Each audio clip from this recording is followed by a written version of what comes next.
Ndipo mume na mke wanaomba dua, ukituletea mtoto mwema tutakuwa ni wenye kushukuru. Lakini pindi mtoto anapotoka, yule Allah aliyemuhifadhi mtoto tumboni bila hirizi anashindwa kumuhifadhi mtoto duniani mpaka avishwe hirizi.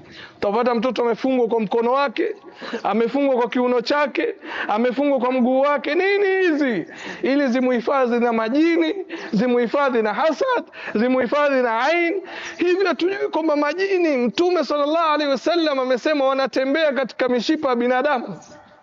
Kwa nini yule mama pale anapobeba ujauzito miezi 9 hamezi hirizi tumboni ili mtoto wake ahifadhike na yule jini anayetembea kwa mishipa binadamu?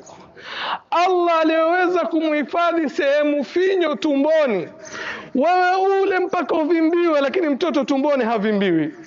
Wewe ule mpaka upaliliwe, lakini mtoto tumboni hazidiwi na maji.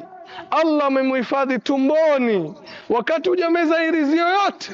Anashindwa kumuhifadhi katika ardhi yake iliyokuwa na wasaa mpaka wewe umwekee usaidizi hirizi mtoto afungwe? La, tuwe ni wenye kushukuru. Usitarajie kupata mtoto mwema wakati unatumia njia zisizokuwa sahihi kumtafuta mtoto. Pale mwanzo unapotumia njia ya kutafuta mtoto, unafaa useme bismillah, Allahumma jannibna shaitan wa jannibi shaitana ma razaktana. Hii ni dua unaomba mtoto aje mwema biidhnillah.